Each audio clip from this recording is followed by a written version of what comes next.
G20 पर ज्यादा बातचीत करने के लिए हमारे साथ नीरज श्रीवास्तव जुड़ चुके हैं, जो पूर्व राजदूत रह चुके हैं। एक बार फिर से वो हमारे साथ जुड़े हैं। सर, आपका जनसत्ता पर बहुत बहुत स्वागत है।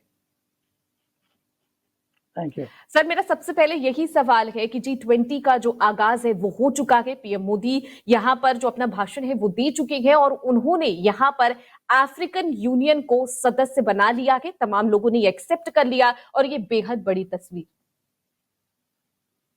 जी हाँ, ये बेहद बड़ी अचीवमेंट है, क्योंकि इसके पहले अफ्रीका का कोई रिप्रेजेंटेटिव G20 में था ही नहीं। जी।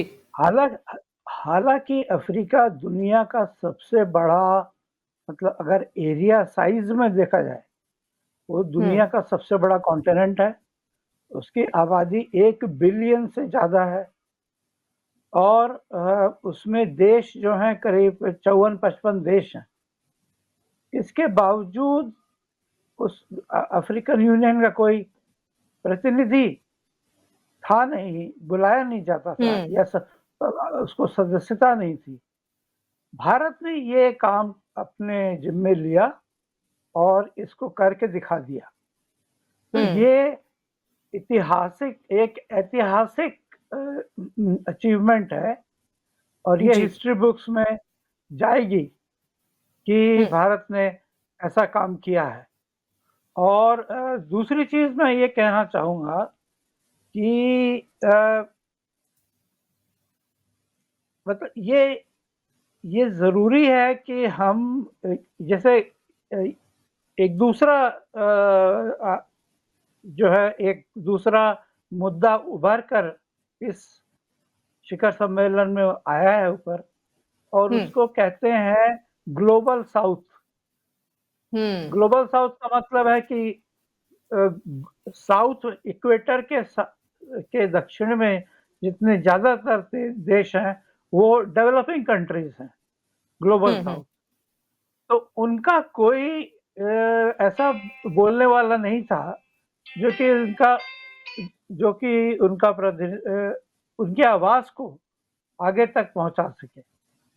और ये काम भी भारत ने अपने जिम्मे ही लिया है कि ग्लोबल साउथ के जो इंटरेस्ट्स हैं उनको भारत ने इस मीटिंग में उसके एजेंडा में डाला है कि इन टॉपिक्स पर भी डिस्कशन होना चाहिए, क्योंकि ये इंटरेस्ट भी जरूरी हैं।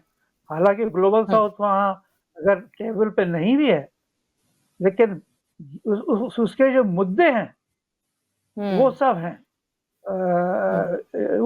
तो ये 2 बड़ी पॉलिटिकल अचीवमेंट्स जो है मैं कहूँगा, और ये भारत की ही उपलब्धियां हैं। किसी ने इसमें मतलब भारत से पहले किसी ने इस मामले में पहल नहीं की थी। भारत की उपलब्धियां हैं और ये ऐतिहासिक उपलब्धियां हैं। सर, G20 सम्मेलन में 2 समांतर तरीके से चर्चा होती है, एक फाइनेंशियल होता है और एक शेरपा ट्रैक होता है। ये अगर आप बता पाए कि ये जो चर्चाएं हैं वो किस तरीके से होती हैं और खासतौर पे जो शेरपा ट्रैक है उसका क्या मतलब होता है, तो ये जरा बता दे। बहुत अच्छा सवाल है। शेरपा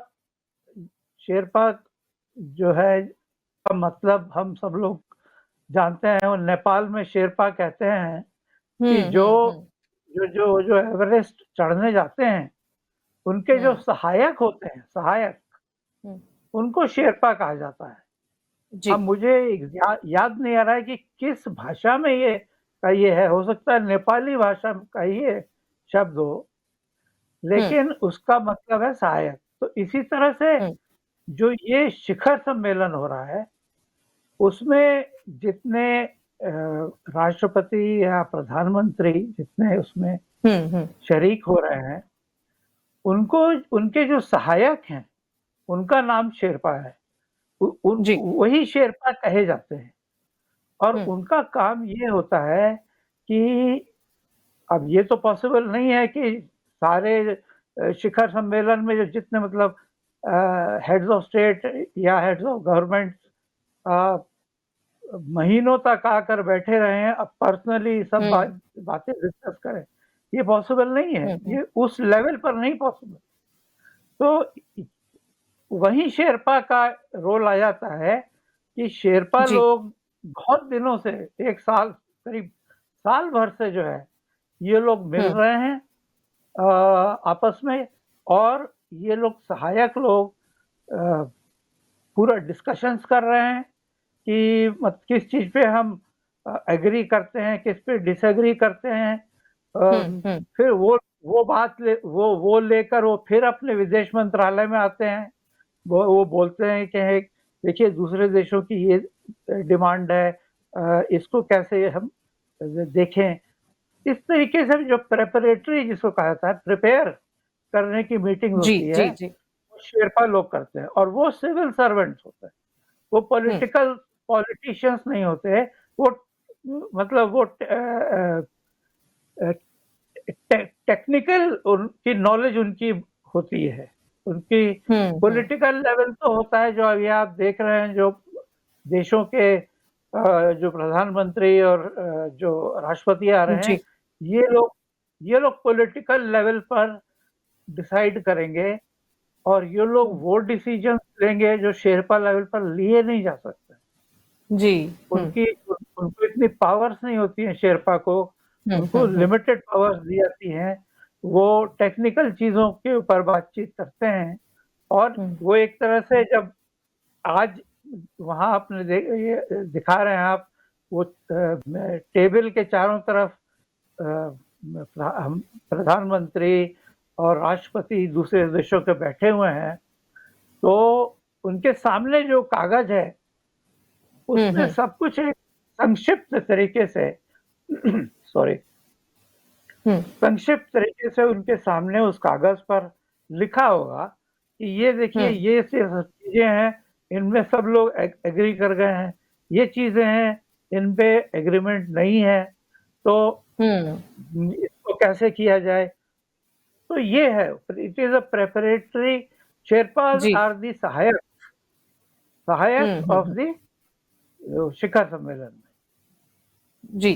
सर, G20 में भारत को मेजबानी का मौका मिला है, तो हम कौन सी चीजों पर जोर दे सकते हैं? क्योंकि हमें मौका मिला है, तो तमाम चीजों पर हम जो आम सहमति है वो बनाने में इस बार आगे रहने वाले हैं, और साथ ही हम चाहे तो बहुत सारी जो वैश्विक मुद्दे हैं उन पर कार्रवाई करने के लिए जोर भी डाल सकते हैं। तो वो कौन से मुद्दे हैं जो भारत इस बार अहम तरीके से उठाने वाला है?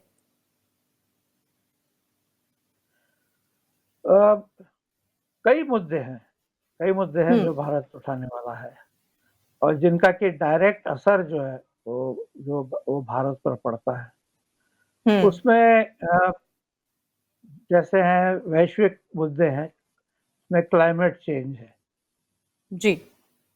एनर्जी है, आ, उसमें फूड सिक्योरिटी है, उसमें दुनिया में आ, जो जो युद्ध हो रहे हैं, उनको किस तरीके से रोका जाए, ये है। और सबसे ज्यादा महत्व भारत देगा जो डेवलपमेंट रिलेटेड इश्यूज हैं, जो कि गरीबी कैसे हटाई जाए। जी। सारे देशों को फूड सप्लाई किस तरीके से किया जाना चाहिए, जिससे कि वहाँ पे स्टार्वेशन ना हो। कई कई देशों में इस वक्त फूड का प्रॉब्लम है। उनका जो अनाज आता था उनका बाहर से, यूक्रेन से फॉर एग्जांपल और रशिया से आता था, वो इधर नहीं आ पा रहा है क्योंकि वहाँ युद्ध चल रहा है।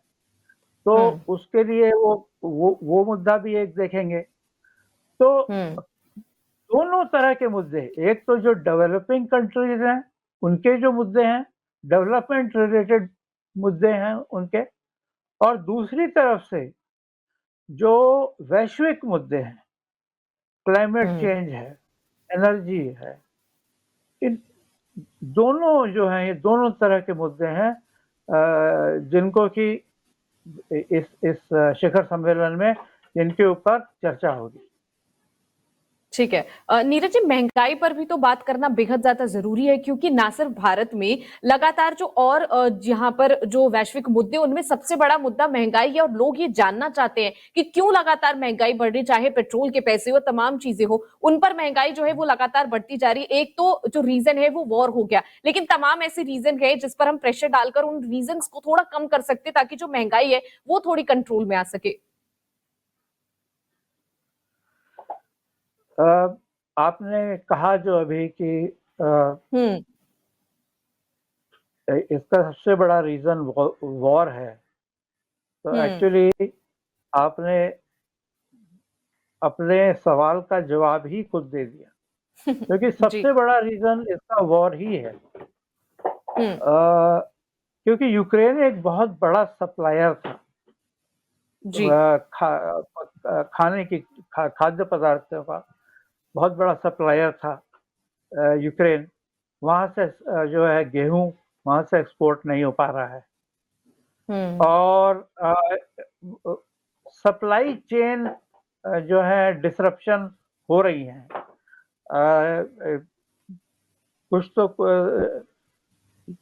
कोविड की वजह से हुई कुछ सालों पहले, हम्म। और उसके बाद अब ये है कि चीन का रवैया देखते हुए जो है कुछ सप्लाई चेन की प्रॉब्लम्स आ रही हैं, क्योंकि बड़े देश ये नहीं चाहते कि चीन पर पूरा इस निर्भर इन हम्म। मुद्दों पर निर्भर किया जाए।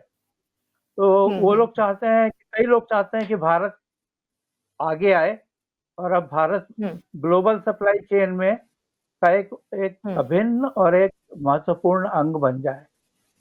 तो ये भी एक इशू है जिसके ऊपर की हम्म। बातचीत वहाँ हो रही है।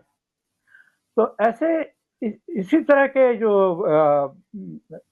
मुझे पता नहीं कि मैंने आपके सवाल का जवाब दिया या नहीं, जी। लेकिन जी।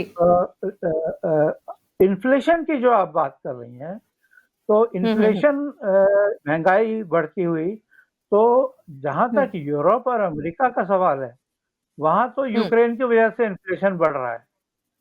हम्म। एकदम क्लियर है, ये इसकी स्टैटिस्टिक्स हैं, न्यूज़ रिपोर्ट्स हैं, एनालिसिस हैं हम्म। कि वहाँ जो युद्ध चल रहा है उसकी वजह से इन्फ्लेशन जो है बढ़ रहा है। अब उसके बाद कुछ स्थानीय प्रॉब्लम्स हो सकते हैं, जो कि रीजनल हम्म। प्रॉब्लम्स हो सकते हैं या किसी देश जी। के हो जी। सकते हैं। अब उसमें तो कई वजह हो सकती है उसमें। हर वजह में जाना इस वक्त ठीक नहीं होगा, क्योंकि आपका बहुत टाइम लग जाएगा। हम्म। जी। लेकिन मैंने जो बड़े-बड़े जो मुद्दे थे वो मैं बता दिए। ठीक है। नीरज जी, यहाँ पर हम सदस्यता कर रहे हैं और तमाम जो तैयारियां हैं वो यहाँ पर हो चुकी हैं। एक बार तैयारियों के बारे में बात करते हैं कि जो तैयारियां हैं वो दिल्ली ने बेहद खास कर रखी है। आप क्या सोचते हैं इसके बारे में कि क्योंकि दिल्ली को लेकर बहुत सारी यहाँ पर जो इंटरनल पॉलिटिक्स है वो भी लगातार हो रही थी कि दिल्ली की तैयारियों का क्रेडिट किसको दिया जाए, इस पर आपकी क्या राय है? क्योंकि ये भी कहा दिल्ली सरकार ने कि अगर दिल्ली वाले मदद करेंगे तो जो दिल्ली है वो इसी तरह आगे बरकरार रहने वाली है। और केंद्र सरकार ने लगातार ये कहा कि ये तैयारियां जो है, पुराना जब यहाँ पर बाली में जब ये हुआ था G20, और तभी से तैयारियां जो है वो शुरू कर दी गई थी। देखिए, मैं ये कहना चाहूँगा कि इस दिल्ली की बात पर सियासत नहीं होनी चाहिए।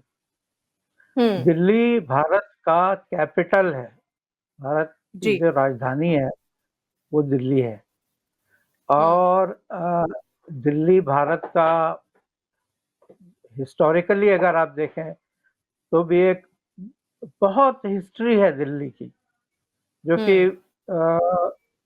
बहुत महत्वपूर्ण है। मैं इधर कुछ पढ़ रहा था एक रिपोर्ट में कि हम्म। दिल्ली की जो हिस्ट्री है वो करीब 8,000 साल पुरानी है। मतलब हम्म। 8,000 साल से यहाँ पर लोग रहते रहते हैं रहते थे। हम्म। अब इसमें अगर दिल्ली में कोई इम्प्रूवमेंट किया जाएगा तो उसका फायदा दिल्ली की जनता को होगा, दिल्ली की सरकार को हम्म। भी होगा, जो राज्य जी। सरकार है। उसको भी तो फ़ायदा होगा ना इस बात का। आखिरकार राज्य सरकार भी तो एक भारत का ही एक अंग है ना। मतलब ऐसा तो नहीं है कि राज्य सरकार और केंद्र सरकार जो है वो बहुत अलग-अलग हों, उनके जो एजेंडा है वो अलग-अलग हो, ऐसा नहीं है। दोनों सरकारों को ने हाथ में हाथ मिलाकर ये काम किया है। जो अभी आप देख रहे हैं कि जो दिल्ली को जिस तरीके से सजाया गया है, दिल्ली में जो किस तरीके से चेंजेज़ की गई हैं, उसमें दोनों केंद्र सरकार और राज्य सरकार दोनों का उसमें कंट्रीब्यूशन है और दोनों ने मिल-जुल कर ये किया है। और इसके बाद अगर कोई ये कहना चाहे कि नहीं ये तो हम ही ने किया है या आपने नहीं किया है, वो पब्लिक जो है ना पब्लिक इंटरेस्टेड नहीं है इन सब मामलों में कोई लोग लोग जो हैं ये बहुत पेटी जिसको कहा है बहुत छोटी चीज़ है। बड़ी पिक्चर देखनी चाहिए और बड़ी पिक्चर ये है कि जी। दिल्ली में इम्प्रूवमेंट हुआ है और आगे और इम्प्रूवमेंट हो, ये हम आशा करते हैं। जी, नीरज जी, मैं ये जानना चाह रही थी कि G20 में जो ये सदस्य बनते हैं और तमाम जो लोग इसमें शामिल होते हैं, वो किस तरीके से डिसाइड होता है? और यहाँ पर जो G20 के एजेंडे हैं, वो कौन डिसाइड करता है? क्योंकि अगर ऐसे देखें तो पाकिस्तान की जो आबादी है, वो भी बड़ी ज्यादा है, परमाणु हथियार भी उनके पास है, फिर भी पाकिस्तान जो है वो कोसों दूर है, ग्रुप का हिस्सा तक नहीं है, और वहीं इंडिया जो है वो मेजबानी करने की यहाँ पर कगार पर पहुंच चुका है, और लगातार जो मेजबानी है वो भी हम बड़ी खूबसूरती से कर रहे हैं। तो क्या कुछ एजेंडे जो है G20 में तय करने के यहाँ पर दायरे होते हैं, और साथ ही जो इन ग्रुप में शामिल होते हैं वो किस तरह डिसाइड होता है कि कौन लोग इस G20 में शामिल होंगे, इस ग्रुप में शामिल होंगे? ये बड़ा अच्छा सवाल आपने पूछा निहारिका जी। देखिए इसमें ऐसा होता है कि G20 अगर आप उसकी हिस्ट्री देखें तो ये ग्रुप ऑफ 20 था, group of 20 biggest economies in the world. सबसे बड़ी आर्थिक शक्तियां 20 दुनिया की वो इसके सदस्य हैं और मेन जो मापदंड था जो जिससे कि देशों को सदस्यता दी गई वो उनकी अर्थव्यवस्था की जो साइज थी वो देखते हुए दिया गया था कि उनकी साइज आप देखें और उनकी अर्थव्यवस्था क्योंकि अर्थव्यवस्था की साइज बहुत ही महत्वपूर्ण चीज होती है। अगर आपकी अर्थव्यवस्था बहुत बहुत बड़ी है तो आपका उतना ही बड़ा कंट्रीब्यूशन होगा पूरी दुनिया को, एक्सपोर्ट है, इंपोर्ट है, इन सब चीजों में। तो पाकिस्तान का जहाँ तक सवाल है तो पाकिस्तान की अर्थव्यवस्था अगर आप देखें तो वो तो बहुत छोटी-सी अर्थव्यवस्था है, उनकी तादाद बहुत है, मतलब उनके पास पॉपुलेशन बहुत है, लेकिन उनकी जो इकोनॉमी है, उसकी साइज़ आप देखिए, वो तो बहुत छोटी-सी है। और दूसरी बात एक और कि उनकी अर्थव्यवस्था जो है, पिछले कई दशकों से एक बहुत खराब स्थिति में रही है, जिसके लिए कि उन्होंने क्योंकि वो अपना बहुत बड़ा हिस्सा आमदनी का वो अपना उनकी फौज पर खर्च करते हैं। दूसरे सारे जैसे हम इंडिया जैसे है वो जो डेवलपमेंट में खर्च करता है, लोगों की गरीबी हटाने में करता है। पाकिस्तान का जहाँ तक सवाल है तो उनके जो बजट आते हैं एनुअल बजट उसका 1/3 जो होता है वो उनकी आर्मी ले लेती है। और उसका नतीजा ये होता है कि फिर उनके पास पैसे बचते ही नहीं है और फिर वो जो है हाथ फैलाकर दुनिया भर में घूमते हैं जाके कि हमें पैसे दे दो, IMF पे जाते हैं, वर्ल्ड बैंक जाते हैं, चाइना के पास जाते हैं, सऊदी अरेबिया के पास जाते हैं, अमेरिका के पास जाते हैं। तो वो अभी भी हाथ फैला के घूम रहे हैं लोग। अब ऐसे देश को इस ग्रुप का मेंबर तो बनाया नहीं जा सकता ना, क्योंकि उनका वो कंट्रीब्यूशन उनका नेगेटिव है, उनका कोई पॉजिटिव कंट्रीब्यूशन तो रहा नहीं। वो आएँगे यहाँ पर तो आपको कुछ दे नहीं सकते, वो तो लेने ही आएँगे यहाँ पर। और ले भी लेंगे तो वो खर्च उसको करेंगे अपनी फौज पर। अब उसकी वजह से टेररिज्म बढ़ रहा है, टेररिस्ट ग्रुप्स बढ़ रहे हैं, बिल्कुल। ये हो रहा है। आज के दिन पाकिस्तान के लोग, मैंने कई टेलीविजन प्रोग्राम में देख रहा हूँ, आजकल कई पाकिस्तानी जो थिंकर्स हैं और जो पॉलिटिकल साइंटिस्ट हैं, वो लोग ये मुद्दा रेज कर रहे हैं कि भाई अब ये कब तक चलेगा, ये पाकिस्तानी आर्मी का जो ये खेल है कि देश की सारी जो पैसा उन्हीं के ऊपर खर्च हो, ये कब तक चलेगा? वो लोग, और वो इंडिया का उदाहरण दे रहे हैं वो लोग। ये देखिए वहाँ बगल में ही है हमारे, वहाँ क्या हो रहा है, वहाँ लोग चंद्रयान ये देखिए, आजादी तो हमने साथ में ली और हम कहाँ पहुंच गए, वो कहाँ रह गए। और तमाम जो वहाँ की पब्लिक है वो भी लगातार ये बयान देती आई है कि वो देखिए वो चांद पर पहुंच गए हैं और यहाँ खाने के लाले पड़ रहे हैं, खाने के लिए नहीं है। और वही फौज पे जो तमाम पैसे हैं वो यहाँ पर लगातार खर्च होते जा रहे हैं। बिल्कुल। और देखिए, जो ये पाकिस्तानी नागरिक हैं जो कि ऐसा कह रहे हैं, ये कोई भारतीय नागरिक नहीं कह रहा है। जो टेलीविजन आप देखेंगे, यूट्यूब में चले जाइए, आपको कितने इंटरव्यूज हैं कि वो अब मैं कल रात को ही एक देख रहा था, इश्तियाक अहमद साहब के साथ एक इंटरव्यू था। वो जाने हुए पॉलिटिकल साइंटिस्ट हैं पाकिस्तान के। वो यही कह रहे थे कि ये जो आप पार्टीशन तो एक ही साथ हुआ था, मतलब पार्टीशन जो हुआ तो भारत और ये पाकिस्तान को, देश को, इनको बांटा गया 2 हिस्सों में। उसमें उसमें उसमें सिर्फ पाकिस्तानियों का ही हाथ नहीं था, उसमें ब्रिटेन का भी हाथ था। 2 हाथ थे उसके अंदर। एक तो मिस्टर जिन्ना और उनकी मुस्लिम लीग का हाथ था बहुत बड़ा, और मिस्टर जिन्ना के साथ जो लोग जो लोग उनके ग्रुप में थे, गुट में थे, उनका मतलब एक बहुत बड़ा हाथ था। वो लोग ये कहते थे कि हिंदू और मुस्लिम जो हैं वो 2 अलग-अलग नेशंस हैं और इनके बीच में कोई भी, इनके बीच में मीटिंग ग्राउंड नहीं है। इसलिए हम पाकिस्तान को बंटवारा चाहिए। और दूसरी तरफ कांग्रेस कह रही थी कि नहीं, ये गलत बात, ये बात सही नहीं है। हम लोग एक ही लोग हैं, हम लोग मिलजुल कर रह सकते हैं, हम लोग का बंटवारा नहीं होना चाहिए। ये बात गांधी जी कहते थे, नेहरू जी कहते थे, और भी कई लीडर्स हैं वो कहते थे कि ऐसे धर्म के बेसिस पर बंटवारा नहीं होना चाहिए। कुछ मुस्लिम्स भी बहुत कल चर्चा हो रही थी मौलाना अबुल कलाम आजाद की, जो कह रहे थे 9 पॉइंट्स दिए थे, 9 नुक्ते दिए थे कि अगर पाकिस्तान बना तो उसके क्या नतीजे होंगे। ये उन्होंने भविष्य प्रेडिक्शन किया था और वो सब कुछ वही सही होकर आ रहा है सामने। ये यूट्यूब पे आप जाके देख सकती हैं, इश्तियाक अहमद के साथ का इंटरव्यू है। परवीज हुदबॉय, वो भी बड़े प्रोफेसर हैं पाकिस्तान में। मैं तो एकदम, मतलब खैर मैं डिप्लोमेट हूँ, मेरे तो ये, मैं जिंदगी भर यही सब देखता आया हूँ। लेकिन ये मतलब एक लगा कि हाँ, वहाँ अंदर से ये आवाज आ रही है।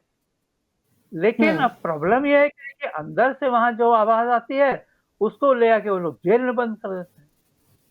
उनकी फौज तो इस तरह की तमाम चीजें नीरज जी जो पाकिस्तान में चल रही हैं, जिनको अब रोकने की जरूरत है। और भारत कई बार ये चीज कह चुका है कि आज हम ये तस्वीर देख रहे हैं, कल पूरा विश्व ये तस्वीर देखेगा कि पाकिस्तान में क्या कुछ चल रहा है। क्योंकि हमने तो बहुत बार दर्शाने की कोशिश की है कि पाकिस्तान जो है वो ठीक देश नहीं है, नुकसान पहुंचाने की कई बार वो कोशिश कर चुका है और तमाम चीजें है। फिलहाल एक और सवाल है मेरा नीरज जी कि ऋषि सुनक जब यहाँ पहुंचे तो उनको देखकर जो तमाम लोग हैं वो बेहद खुश हुए। क्योंकि ये देखिए कि कई सालों तक जिसने हम पर राज किया वो उनका राष्ट्र अध्यक्ष आज भारतीय मूल का एक इंसान है और उसको देखकर हमें अच्छा लगता है और जो तमाम जनता है वो बेहद खुश होती। उन्होंने भी कहा कि जब वो यहाँ आए हैं तो वो मंदिर जाएंगे, अक्षरधाम की बात उन्होंने की और रात को वो अपनी वाइफ के साथ भी दिल्ली की सड़कों पर घूम रहे थे। तो ये बेहद खूबसूरत तस्वीर।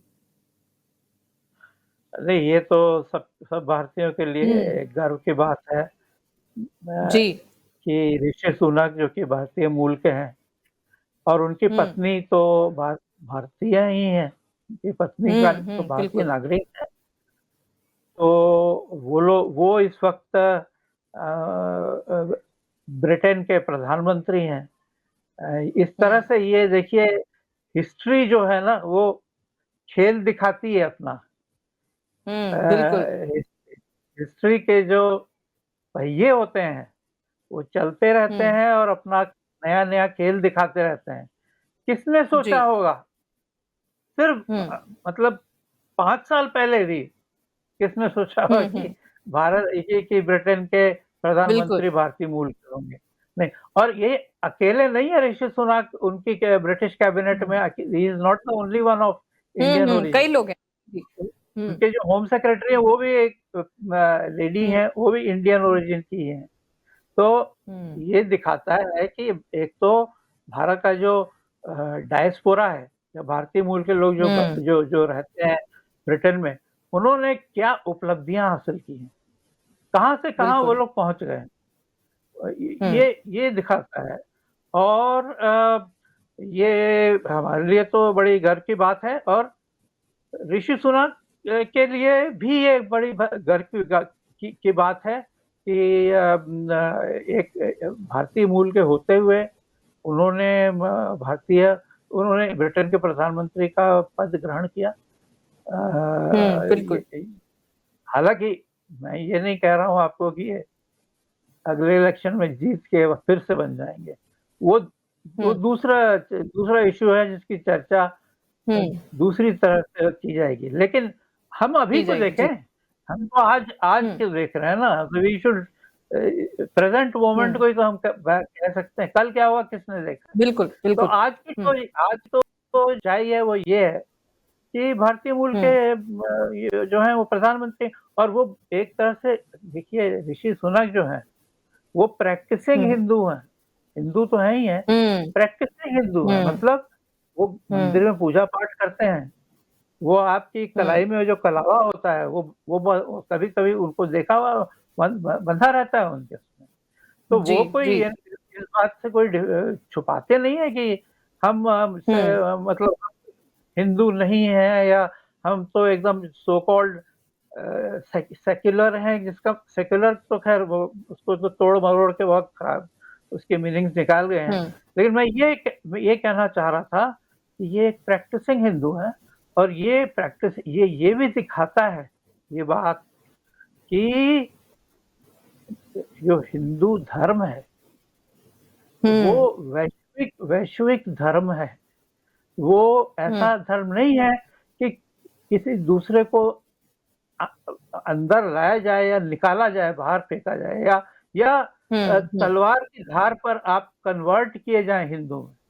ये हिंदुइज़्म में हुँ, हुआ ही कभी हज़ारों साल कभी हुआ ही नहीं है, कि तलवार की हुँ। धार पर आपको कन्वर्ट किया जाए एक रिलिजन से दूसरे रिलिजन में।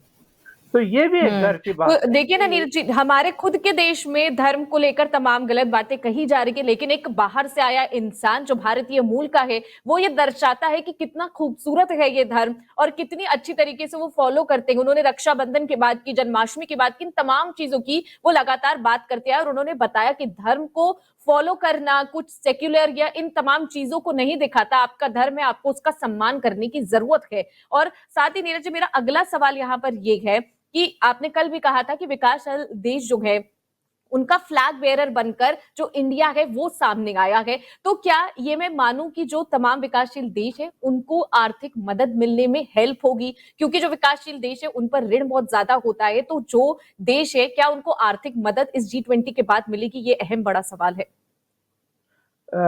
ये एक अहम मुद्दों में से एक मुद्दा है जो कि इस ये जो मीटिंग है, इसमें इस पर चर्चा होगी और मैं आपके दर्शकों को ये बताना चाहूँगा कि जो जी। जैसे ब्रिक्स है, ये क 20 करीब हम्म 20 साल से ये ऑर्गनाइज़ेशन 5 कंट्रीज़ का रहा है। इधर महीने पहले इसमें कई नए मेंबर्स भी लाए गए हैं। ऐड हुए हैं। तो हम्म ब्रिक्स ने कुछ सालों पहले एक ब्रिक्स बैंक बना चुके हैं वो लोग, और वो उसमें जो डेवलपिंग कंट्रीज हैं, जो विकासशील देश हैं, ये उन्हीं के लिए बना है कि अपने के जी। कार्यों के लिए वो उस ब्रिक्स बैंक से ऋण ले सकते हैं। तो इसकी शुरुआत हो गई है ऑलरेडी, और इस बात की बहुत चर्चा होगी, और मोदी जी पूरी कोशिश करेंगे कि जो रिसोर्सेज अवेलेबल हैं, जो दूसरे जैसे वर्ल्ड बैंक है या आईएमएफ है, इन ये और बड़े जो रिसोर्सेज हैं, वो विकास के जो प्रोजेक्ट्स हैं, उनकी फंडिंग में वो जी, जी। ज़्यादा फंड्स दें। तो भारत तो एक तरफ तो ब्रिक्स बैंक ऑलरेडी जो है वो अपनी शुरुआत कर चुका है और ले चुका है। दूसरी बात और हो रही है, ये बड़ी है, थोड़ी कॉम्प्लेक्स है समझने वाली। मैं 2 मिनट में आपको कोशिश करूँगा समझाने की कि इस समय जो यूक्रेन में जो सब कुछ हो रहा है, उसका एक नतीजा ये हुआ है कि कई देश जो हैं वो अब ये कह रहे हैं कि हम अपनी ट्रेड अब डॉलर में नहीं करना चाहते। ये बड़ी बात है। तो ये बहुत बड़ी बात है, क्योंकि इसमें ये क्योंकि एक सैंक्शंस रशिया पर इम्पोज किए गए, तो अल्टरनेटली एक उनमें से एक ये सैंक्शन भी था कि 300 बिलियन डॉलर अदर वो बैंक में थे, फ्री कर दिया गया। अगर मैं ये कह रहा हूँ, आपने अपने कुछ जो आप सेव करते हैं, आपने अपने को सेविंग्स हैं किसी बैंक में रखे होंगे, उससे आप सोचते जाके जब भी जरूरत हो तो आप उसमें से पैसे निकाल के और उससे पे कर सकती हैं अपने क्रेडिट कार्ड को। ये अगर कल को आपका बैंक ये बोल दे कि ये फ्रीज हो गया है, आपका अकाउंट फ्रीज हो गया है, इसमें से आप एक रुपया भी नहीं निकाल सकते, तो आपको कैसा लगेगा? तो दूसरे की जो राशि है, दूसरे का धन जो है, उसको जब्त कर लेना, ये गलत बात है। और इसी वजह से ये जो यूक्रेन में वॉर चल रहा है, इसके कई कॉन्सिक्वेंसेस हुए हैं। तो लोग कई कंट्रीज कह रही हैं कि अब हमको अपनी नेशनल करेंसीज में जो है चलाना पड़ेगा, हम डॉलर पे नहीं डिपेंड कर सकते, क्योंकि कल को हमारे एसेट भी सारे फ्रीज हो जाएंगे। तो अब दूसरी करेंसीज आगे बढ़ रही हैं, उसमें इंडियन एक आगे है उसके अंदर। बिल्कुल। और जो नए मेंबर्स बन के आए हैं ब्रिक्स में, बन चुके हैं, ये लोग भी ब्रिक्स को एक्सपेंड करने का आइडिया इनका ये है कि ये लाइक माइंडेड कंट्रीज हैं, ये आपस में ट्रेड वगैरह करें, अपनी करेंसीज में ट्रेड करें, आपस में बढ़ाएं ट्रेड, और जिससे कि कल को कोई इनका पैसा हड़प न कर ले। ये बात इसमें है। ठीक है नीरज जी, तमाम G20 का जो ये समिट हो रहा है, तमाम जो चीजें हो रही हैं, आशा करती हूँ कि जब ये G20 खत्म हो तो जो तमाम देश यहाँ पर मौजूद हैं वो सदियों तक ये जो समिट अभी फिलहाल भारत में हो रहा है वो याद रखें, क्योंकि मेजबानी तो हम करने में माहिर है ही, लेकिन यहाँ पर जो डिस्कशन होगा, जिन तमाम चीजों पर सोल्यूशन निकलेंगे, वो भी लोगों को सदियों तक याद रहे और जो विकासशील देश है उनकी मदद भारत करने में समर्थ साबित हो। आपका कीमती वक्त देने के लिए जनसत्ता को बहुत बहुत शुक्रिया।